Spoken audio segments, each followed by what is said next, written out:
The Crit Show contains elements of horror, fantasy violence, and adult language. Content warnings can be found in the episode description.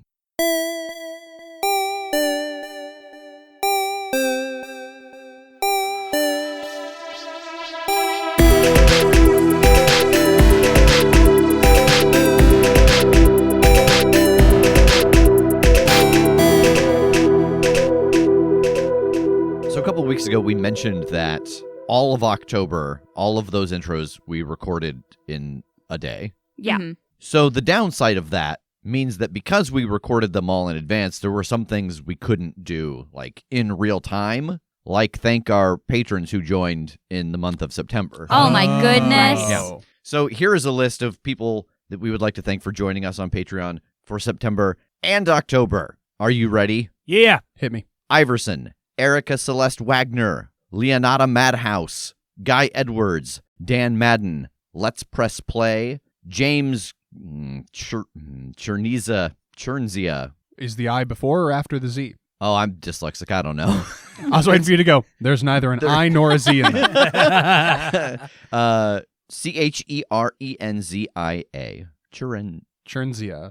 Chernzia. Chernzia. You know who you are. It's been so long since I've really got tripped up on any of these, and then along came James.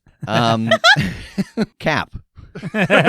Lonnie Zone, Sleeping Sage, Lance Maxwell, Minona, Molly McCart, Anessa White, Owen, Andrew Carey, Anna Lena Schubert, Demon Squirrel, and Bethan DeVue. Thank you, all of you, for joining us on Patreon. Some of you in September, some of you in October, all of you In our hearts. In our hearts still right Aww. now. If you are interested in joining our Patreon, you can go over to patreon.com/thecritshow.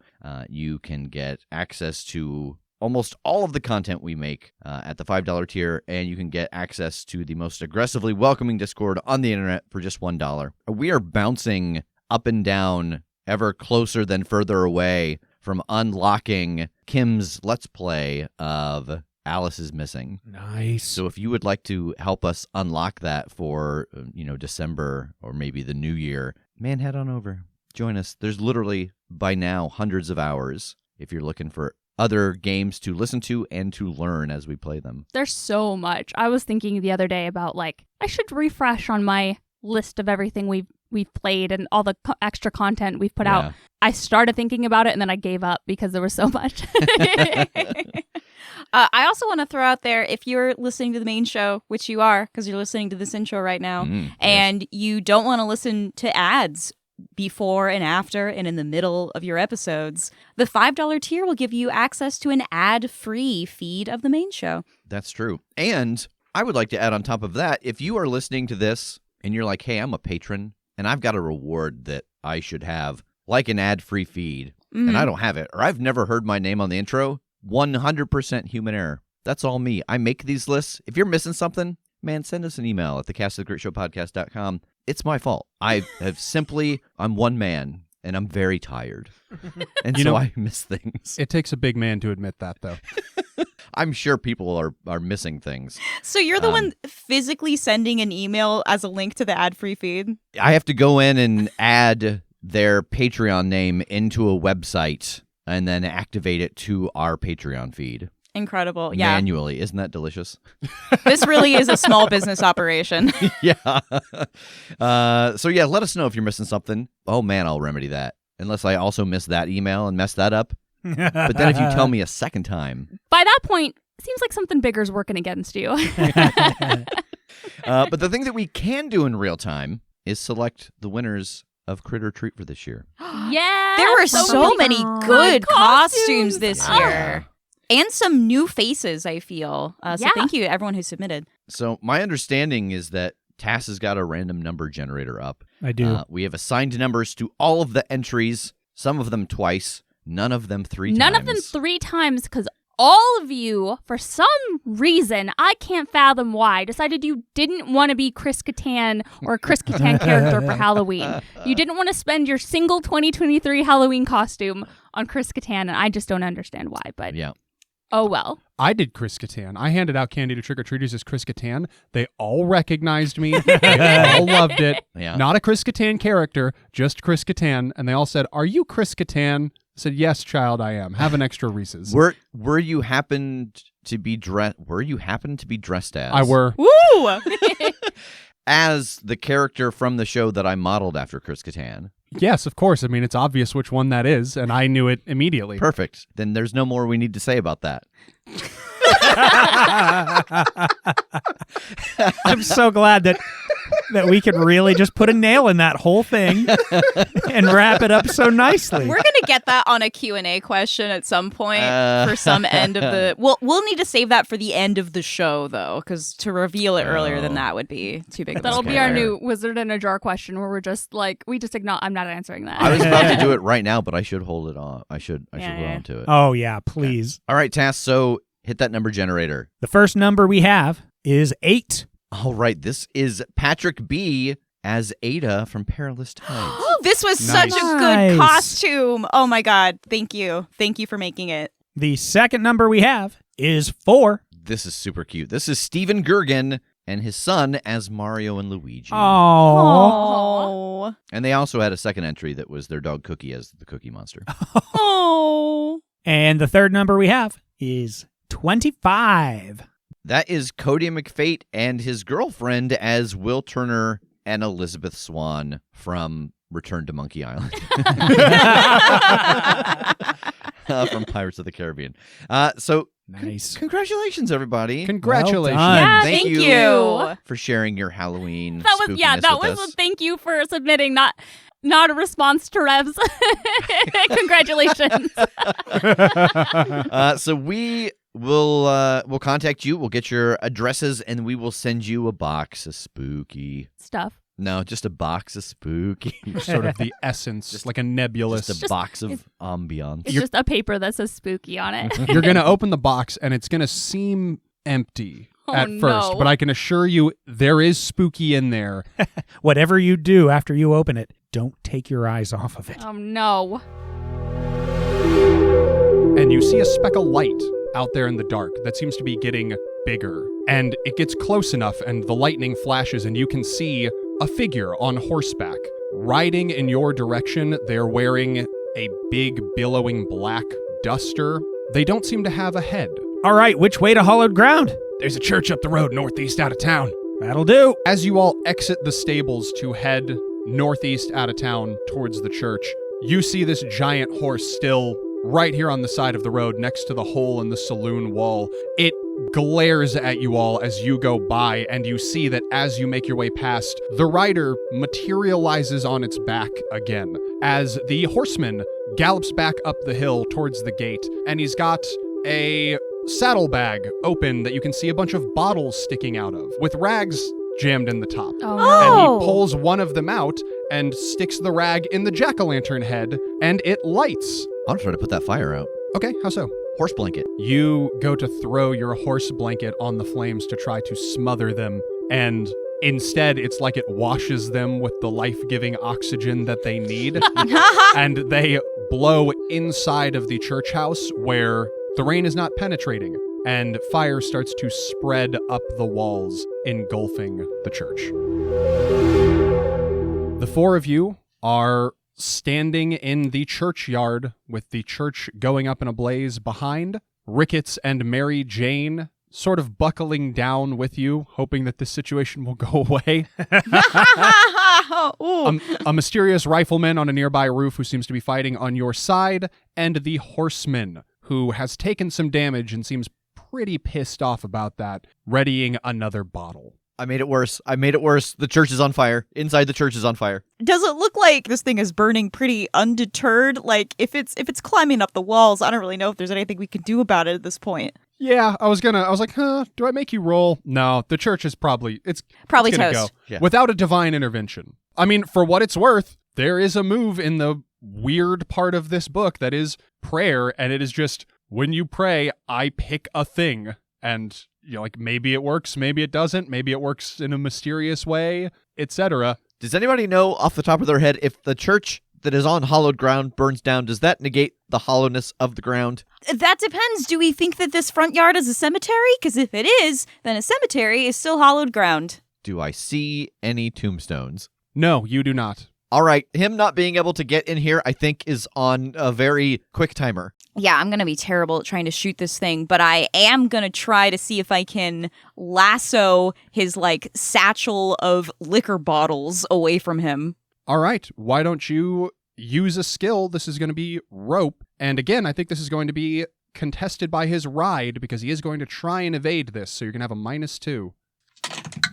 With the -2, that's an 8. All right. You throw out your lasso and it wraps around the satchel and you yank it free. And as you do, he gets one hand out, gets it on the neck of a bottle. And then as it passes in front of the horse reaches out with its teeth and bites onto one of the bottles. Oh my God! So he's still got 2. He's still got 2 to use against you. That's a dexterous horse. I mean, well done. But the rest of them shatter as the satchel hits the ground. He earned those. But the horse drinks it, just knocks his head back. He's like, don't waste this. Cool, yeah. I'm pulling my lasso back through the iron gate and just looking at the horse kind of impressed. It gives you what's up eyebrows. It's like, yeah, I know. Please don't flirt with me in this. Kim's like, all I've wanted is for somebody to flirt with me.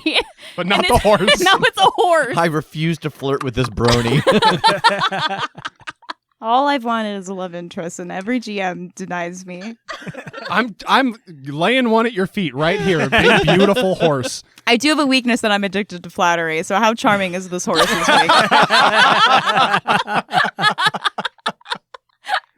What's everybody else up to? If we're on a timer, I think we really, really, really do have to find out what that guy down there is shooting that is affecting him so much. So I can try and draw him away to give you guys a head start to head down there. Hey, what you shooting? Do you genuinely shout to him? Yeah, I think so. Okay. I think in the distance you can see his attention turns to you and he looks back at the horseman. It seems like he's trying to decide. And then he rolls backwards off the roof and you see him run out from behind the blacksmith shop, circling wide as if he's going to try to get to you. Looks like that guy's headed up this way, but this isn't going to be a safe space for very long. If you guys want to try to play the timer game here, I'll run out and try to meet this guy halfway and see what's going on. He may not come after me at all. Yeah, if you're not one of his targets, you should be good to go. I turn on a heel and sprint. There's no time. All right. You jump the gate of the churchyard and start running out to meet this mysterious rifleman. And as you clear the gate, the horseman rears his horse back and turns it in your direction and starts to pursue. I'm going to shoot the horseman. Roll shoot. 3. Oh. Should have specified I wanted to use magic on the horse.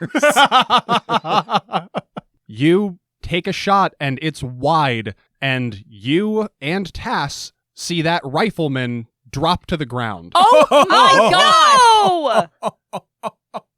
He could have been handsome! He doesn't seem like he's perished, Oh my God. but it does seem like you winged him. And Tass, I think you see him kind of waving at you, and he points at his gun and does the sign of the cross and points to the church. Oh, I screech to a halt and turn back and run back towards the church. Can I try leading the horseman away so that Tass isn't being actively pursued while he's trying to make it back? Sure. How are you trying to bait the horseman? I'm leaving this sanctuary, this hallowed ground, and I'll try to hit him with an arrow as I ride perpendicular to him, so he kind of thinks that I'm trying to escape. Okay. I think that we're going to start with a nerve roll here. I think this is the first time that you have solo faced the horseman, and it is a daunting task. So roll plus soul plus nerve. That's a 7. All right. So you are okay. You have sufficient nerve to try to take on the horseman. So you're riding out, you're shooting an arrow. All of this is in an effort to just distract, though. Yeah. I think then this is going to be a provoke roll. Ooh. So use a skill plus soul plus provoke. 9. Okay. You ride out of the churchyard and immediately, even with his back to you, the horseman turns to pursue you instead. And you lob an arrow in his direction. You try to lead him away from Tass, and he drops the bottle that he's holding and pulls that axe out of its sheath and just one hand overhand throws it towards you. And it passes low, but the tip of the blade slices across your thigh. Why don't you roll the harm move? So when the GM tells you to take lethal or non-lethal harm, roll plus body plus modifiers. In this case, an arrow or a blade, we're going to say it's a +2. Then record your wound on the character sheet. 10. Okay. On a 10+, the harm is but a scratch or a bruise, but you cannot act for a moment. So you fall a little bit lopsided on the horse and let some slack in the reins, and for the moment, you are accidentally stationary as the horseman rushes towards. I'm gonna hop back on Virgil and see if me leaving hollowed ground will somehow divert this guy's attention. All right. I think this is, again, going to be a provoke roll. Okay. I think I'm going to give you a -1 on this one because he's already got a fixation and he seems to be doing okay with it. So, like, you're going to really need to muster some attention here. 8. All right. You also take off out of the churchyard, trying to draw the horseman's attention, and his fixation on Megan lapses for a moment. He turns to address you and then turns the horse in your direction. It seems like he may be convinced that Megan is out of action and will be easy enough to deal with later, but you're on the move. He needs to deal with you now. Cool. I'm going to rethink my gun and use it the way that my magic god intended. I want to try to buffet the rider sideways again as he's like running across, see if I can knock him back. Okay. Go weird. Go weird. What am I at here on a go weird scale? No negatives. Okay, 7. Okay. Just kidding, sucker. -1. All right. You fire again, and this wave of force hits him. He falls sideways in his saddle, almost off the horse. You actually see like a foot come down and touch the ground. And again, like he's pseudo-corporeal, so it looks like he pushes himself back up and into the saddle, but also he kind of passes through the grass underneath as he does. But as he falls sideways and out, he reaches out with his free hand and does grab the bottle that the horse has in its mouth, as if he intends to dispatch it in your direction because you're being a real fly in his ointment.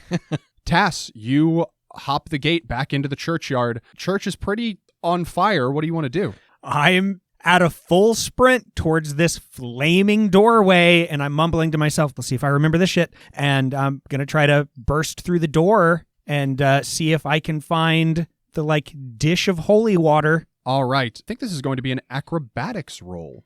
10. Woo! Okay. You bust through the doors and roll to a stop right at the base of the holy water font that is near the entrance. All right. I pull out both of my guns and I dip a hand in and just get a big handful of it. I'm like, okay, let's see. It's been like 20 years. Our Father who art in heaven, hallowed be thy name, thy kingdom come, thy will be done on earth as it is in heaven. Give us this day our daily bread and forgive us our trespasses as we forgive those who trespass against us, and lead us not into temptation, but deliver us from evil, for thine is the kingdom, the power, and the glory forever. Amen. And I splash it over my guns and run out. I love... Spoken like a true former Catholic, as quickly as possible. Yeah. 1, good job. Been watching a lot of Midnight Mass lately, so all of the Catholic stuff is fresh in my mind. You did great. 2, it's a holy water font. Why did you think you needed to bless it? No, I'm saying it over my guns. Oh, okay. Over my Say guns. a quick prayer over the guns. Yes. All right. You splash your firearms with holy water. They don't work anymore. You got your guns back. They're broken. He's like, I thrust my guns into the water. Just Did you learn submerge them. nothing from the gunslinger? I wait until they glow or something. Nothing's happening. I don't. What's I don't going on? understand how Quick, any put of this works. put in some rice. Some holy rice. Mr.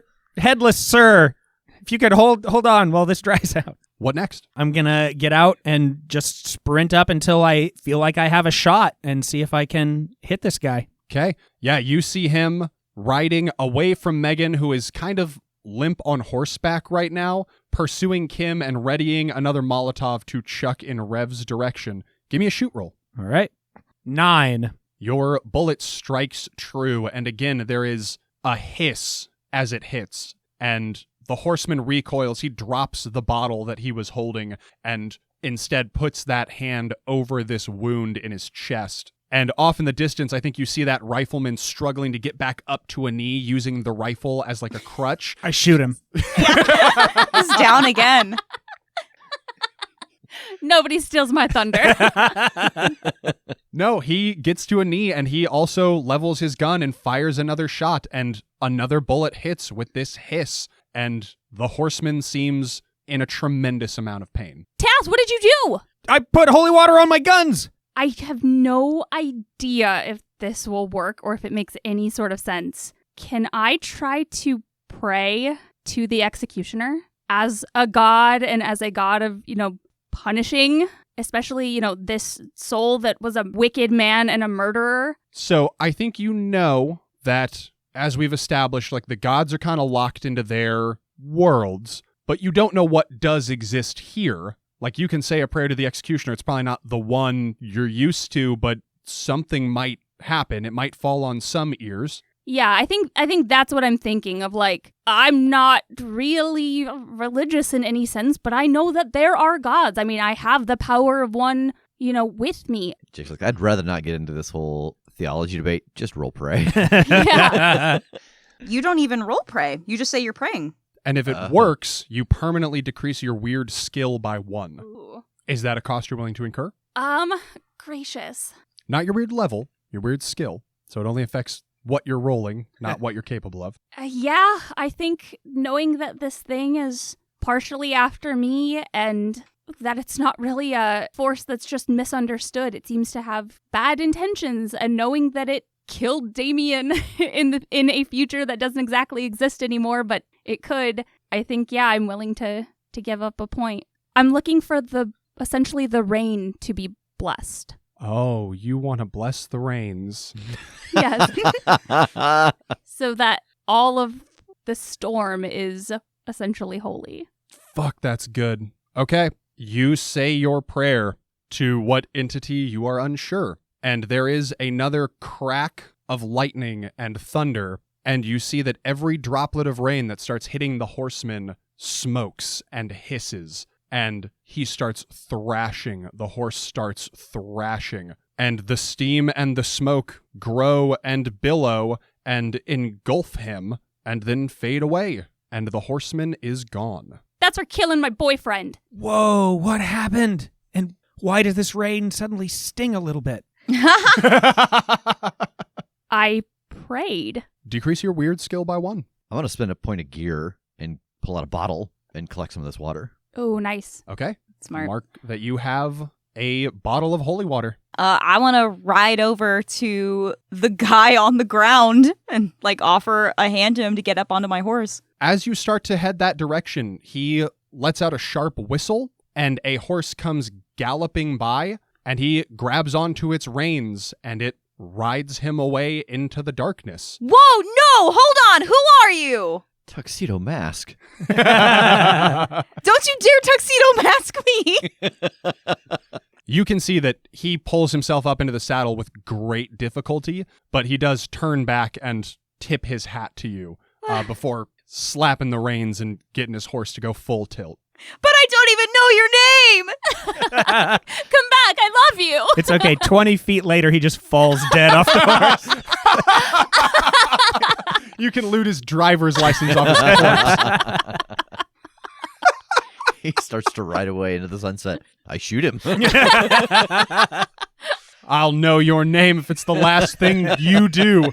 So, you are all standing on the church grounds. Steam is rising from the building itself, as it seems like these blessed rains have also put out the flames that were engulfing the church, and it remains standing. In what direction was that mysterious rider going?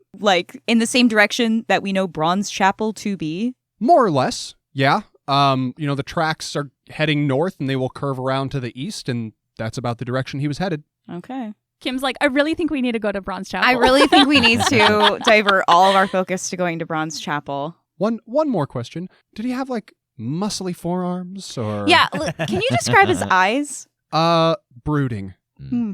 She's like, I can work Yeah, with we have to go to Bronze Chapel. Well, that was just because of the bullet wound. I mean, to be honest. that. Full of Furious. tears. Watery. Oh, he's sensitive. Many are. bullets. Who the hell was that guy? Could it have been one of the Iron Striders? Whoever it was, they had holy bullets. They knew what to do out here. Why would they leave then? Yeah, why would they hide who they were? Well, maybe they're some kind of outcast and they don't want to be found. I don't know. Yeah, because I mean, we know that like this part of the anvil is not always like the most with it in terms of dealing with supernaturally charged people. It could be that he was trying to hide his identity. Oh, like I didn't even think to ask her that if like they have Iron Striders who are a little more, monstrous. Oh, maybe. That live on the other side of the anvil. Or hell, it could just be a Zorro situation. It could be you. Like What? maybe it's one of you, and you're like, I can't meet myself. It'll distort the timeline, like not understanding how all this stuff actually works. Yeah, that's true. Because if I were to high five him, I might like meld. I just with him like or something. stare hard into Tass's eyes. It's not brooding enough, I don't think. Can you try brooding a little more? Can you put on this bandana? Yeah. Cover up your face. I like place my hand sort of like over like his nose and mouth. I'm not seeing it. I just frown a little, like, and it's not appeasing this. It's because of it. Everybody okay? Yeah, Megan, I saw him throw an axe at you. Are you doing okay? Cut my pants a little bit, but it's fine. Well, let's get back down into town, get dried off. Mary Jane, have you ever seen a man around town that has like a red bandana over his face and then a black duster, and the lining of the duster is the same pattern as the bandana? No, but I saw him and whoo, Girl, get in line. I get it. You know who this probably is? He can get it. This is probably Jake. What makes you say that? Because he was so cool. Because he was so easy to shoot. Jake is famously very shootable, I guess. I'm a large target. All right. You all head back down into town. The storm lets up a bit. It goes from these raging rains to just kind of a gentle sprinkle. The side of the saloon is obliterated. Ooh, good. Part of the blacksmith shop is obliterated. There are some townsfolk like out at this point, holding their coats over their heads to try and guard them from the rain, but trying to figure out what the fuck all the racket was, what was going on. You hear a couple of people who you don't recognize. One of them is swearing to the other one that they saw the Headless Horseman ride out of the saloon, and the other person doesn't seem to buy it. No, you sure did see that, citizen, but we took care of it. They kind of stop mid-sentence and look at you confused, but they look over all of you and I think see like the signs of battle and that you're heading from the church direction, and there's just kind of a look of awe that falls over these people. I try so hard to recreate the hat tip that the mysterious stranger gave. I think upon riding back into town and presenting yourselves to the townsfolk, you can all increase your fame by 1. Oh, what does that do? Fame is an indicator of the amount of hero worship that the general population has for you. A character gains 1 fame whenever they perform a heroic deed in the presence of eyewitnesses. A heroic deed is anything that puts the character in danger for the benefit of somebody else. Fame points are not awarded for saving cats from trees or helping old ladies across the street. They are only awarded for truly capital H heroic capital D deeds. Fame or infamy modifiers can be used instead of any soul plus skill modifier when they are fictionally applicable. Oh, okay. If you have 3 fame, you are famous. And being famous is a character aspect that can be played for a better or worse outcome. You may not use famous as a character aspect. Well, that's mechanical. If you used fame as a modifier for the same role. So yeah, mark that down. You all have 1 fame. You are not quite famous, but if the narrative makes sense, you can replace a soul plus skill roll with a fame roll. Nice. Isaac Da Silva comes out of the blacksmith shop. Well, I got bad news. I reckon this is going to set back the progress on your part by a little bit. Yeah, we saw him run through your shop. There was nothing we could do. I'll spend tomorrow getting the shop cleaned up and get back to work on this as soon as possible. And he just kind of looks at all the rest of you as you seem to be traveling in a group. Apologies for the delay, y'all. It's not your fault. We appreciate you.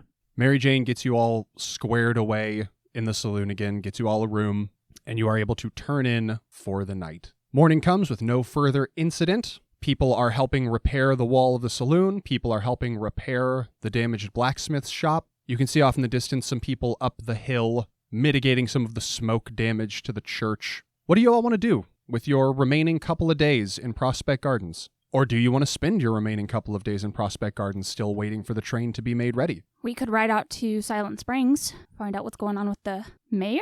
Yeah, how far of a ride would it be to Silent Springs? You know, now that I think about it, I think it would be kind of a wash. I think that if you rode out early, the pace you would make versus waiting for the train and the pace it would make would probably come out pretty similarly, like a matter of getting there a few days from now. Yeah, I mean, if we are kind of waiting on the train, it doesn't seem like this is the place that has the thing we're looking for, but I think I'm still gonna spend time going around looking for magic or magic sigils. Yeah, I assume the information that I'm asking around about is stuff we already have or as much as we're going to get, but it would just be, talking with some of the townspeople that we haven't yet now that we're kind of known and just asking for stories about the area, ghost stories, monster stories, just anything interesting that I would maybe hopefully get to use later if they're applicable at all. I'm going around to everybody in this settlement and describing the man in the red bandana to the best of my ability and seeing if anybody knows anything more about this guy.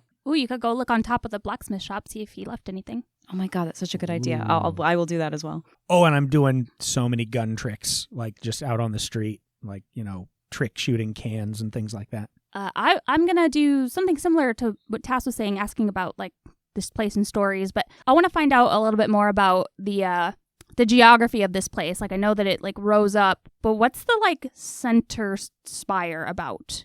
What do people call it? Has anyone ever been up there? I just want to know what the deal is. All right. So I'll start with Rev. I don't need you to roll anything because there's not really anything to find here. Yeah. As they've explained, this is the part of the anvil that tries not to burden themselves with the supernatural. Beyond whatever happened with the church and the rain, there's not really any evidence of supernatural goings on.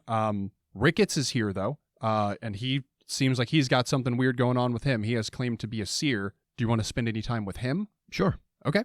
I think the next morning you actually find him back out at his lean-to, stirring a cauldron, stirring his cast iron cooking pot over his fire. And as you approach, he looks up at you and just gives a little grunt of acknowledgement. So you said that you see into the future a bit, but just enough to know that horseman was here, but you didn't sense it coming from a great distance, just right as it was approaching. He gives a grunt in the affirmative. If you were to think back, do you feel like it's always in proximity to you?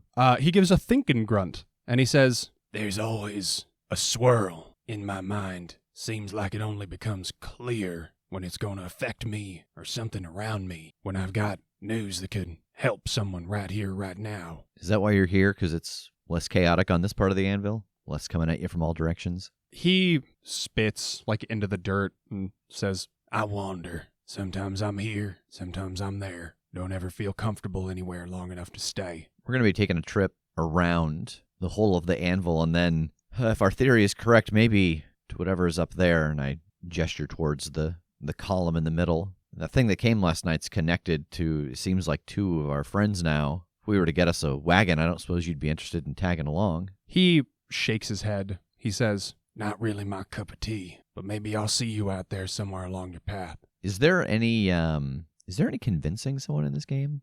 Yeah, there are an assortment of social skills. Yeah. I don't know that I'm trying to use one, but I just, for knowledge. Yeah, I'll also tell you, I wouldn't make you roll one. It's not going to work. Okay. I think I'm going to, I hate that this has become the thing. I'm going to take a moment as we're sitting here and just kind of breathe in the air around to get a sense of whatever it is that he does and what it smells like in this world. Okay. I don't feel like you're under any pressure or threat or anything, so I don't think this necessitates a roll. You pick up a scent. It is kind of chaotic. It contains multitudes, and that kind of chaos just seems sort of pervasive.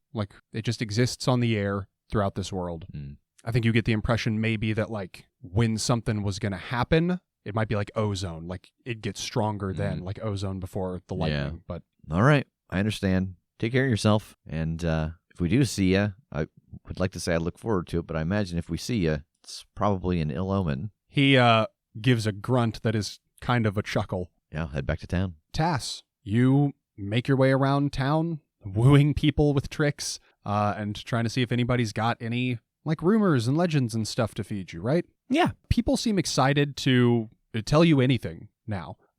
People are giving you all kinds of stories, different urban legends, different creatures that they've heard exist in the world. None of it seems to be firsthand. They seem pretty insulated over on this side of the anvil. So everybody's got I had a cousin who had a friend whose train conductor saw a bat once that had human feet. And just like shit like that. Like nobody's got anything on their own. Save for one story. There is one person who says that they themselves encountered something peculiar. Oh, and what was it? They refer to it as the Batman. I'm so excited. They say that years ago, they were out at night. They were feeding the horses, like just doing the last preparations before bedtime, and that they saw a shadow in the moonlight flit across the ground, and they looked up and they saw what looked like a giant humanoid bat flying overhead. They said they thought it touched down like somewhere in town beyond a building, but when they went that direction to look for it, they didn't find anything and they never saw it again. Intriguing. I would ask if in that short duration of going to where it touched down, if they saw any townspeople like in very short order and like maybe questioned them about what if they had seen anything. They tell you no. As far as I know, I was the only one out that late that night. I didn't stumble across anybody else, or else I would have asked them if they'd seen what I seen, but nobody else has. Okay. Yeah, I will mentally jot that one down. They did say that there was like a bag of feed missing from the general store the next morning, and I always suspected that maybe it took it, but I got no proof of that. Like horse feed, like animal feed, or like just rations, or like the ground corn. Oh, could be for your chickens, or could be a cooking ingredient, I guess. All right, yeah, that is interesting. Okay. I think the other thing I would do is look around. I know this is kind of a little town, but I would see if they had enough stuff for me to supplement what broke in my med kit. Yeah, I think you can refresh your equipment charges. Okay. I think that's true for all of you as well. Like you are in a civilized place with general goods and whatnot, so you can fill back up your equipment charges. When you refill your equipment charges, do you get rid of the things you've pulled out, or do you get to keep those? Think of it kind of like less like charges, like I've probably erroneously used that term, more like blank slots that you can fill. So like if you wanted to keep your scope, you can, but like that slot's full with scope from now on. If you want to reset it, just consider that like, you sold or lost or whatever the scope, and now you've got that empty slot back that you can trigger again later for a different thing. Okay. Or like, I'm sure in theory, if you had a few open and are like, well, okay, it was actually scope still. Like that would probably be fine, right? But just... Yeah, you could use it again in the future to produce another scope, or Right. maybe the same scope if fictionally and narratively applicable. So like when Tass had dynamite, he didn't just produce a stick of dynamite. He just has dynamite in that slot. Yes. Okay, cool. So well, yeah, I'm going to get rid of the scope, but I'm going to keep the slot with the holy water in it. Okay. Kim, you go about asking everybody who the maybe handsome rifleman was. Nobody knows. Nobody has good information for you. Ugh. Some people say that they have heard rumor of like a vigilante gunslinger, but that person usually travels further east as far as they know, not really a Montfair occupant to their understanding. But you want to head over to the blacksmith shop and see if you can find anything left behind, yeah? Yeah. Why don't you investigate then? Sure. 9. Okay. So I will give you one relevant fact. As you look around the area, you can see like an outline where he was laying on that roof of like where the roof is more or less wet, like he was blocking the rain. And I think you do find a bullet, like a rifle cartridge that seems to have rolled off the top, or maybe it was abandoned, because it does seem to be caked in that same like red clay or mud that the horseman was, and that originates in Bronze Chapel. I want to hold the bullet and see if I can get a vision of the past of the man associated with this bullet. Okay, I think because you've got like an item, like you've got hands on a thing here, rather than doing this at level 4 like we did, just having eyes on the horseman, that'll drop this down to level 3. So go ahead and roll to go weird, no penalties. And actually, +1 because you just investigated. 15. Okay, I think you see a vision first person, but like kind of like your vision's swimming. Like you can make out that you are loading rounds like this one into a bandolier. You are loading rounds like this one into pistols, and you can't make it out. It sounds like you're talking, but it sounds like you're talking underwater. But as you look up from the ammunition that you're dealing with, you can see that you are speaking to someone. Again, hard to make out details. They're blurry. It's like you're looking through frosted glass. But you can make out what looks like a priest's collar. Okay, I'll pocket the bullet. Megan, you are asking people about that central spire. Yeah. They call it the spike. They say the legend goes that it's like somebody on the underside of the world drove a railroad spike straight through the earth, and that is what has caused this towering formation in the center of the anvil. But as far as they know, like, this was a situation where the anvil as a whole, like, shot up out of the ground as opposed to, like, the ground falling away around it or anything like that. And just that central structure continued to rise when the rest of it had stopped. So it was, at the same time, it seemed like one geological event, and it just carried on for the spike longer than the rest of the land. Since this has always been here, has anyone ever tried to climb it? Has anyone ever made it to the top? As far as anybody knows, no one's ever made it to the top. Again, it's like a mile up. Like, it's huge. It is way, way up there. Some people have climbed parts of it. I'd say that's probably not an uncommon thing for, like, children just to do, to go rock climbing and start to climb the spire. But nobody makes it very far up. I don't think anybody here is familiar with, like, any casualties either. Like, they don't know of anybody who has climbed way up and fallen and died. Just, it's visibly such an unachievable thing that, like, nobody's ever even gone for it. It's not, like, completely impossible, but that just seems beyond the scope of, like, the technology these people are familiar with, or a thing they'd even want to do or have a reason to do. So another 2 days pass before De Silva produces the completed part that you need to get your train back operational. It's not much of a challenge to get it installed. You can tell that everything is up and running, and you are set to make your way north towards Silent Springs. Any last things you guys want to do before you leave Prospect Gardens? I definitely think I would carry Rickets over to see us off. I think on that third day when you go to find Rickets, he's no longer here. Oh. Tass is like, I would not have lost track of him like that. I know exactly where he is. How did he slip his lead? I think just thanking Mary Jane for, her hospitality and help, and just saying goodbye to these people as we get ready to go. Yeah, the townsfolk gather to see you off. Like, they are flanking the sides of the train and waving, wishing you luck, hoping that you'll come back and visit again sometime, as Cruz gets you underway and your train thunders along the tracks north towards Silent Springs.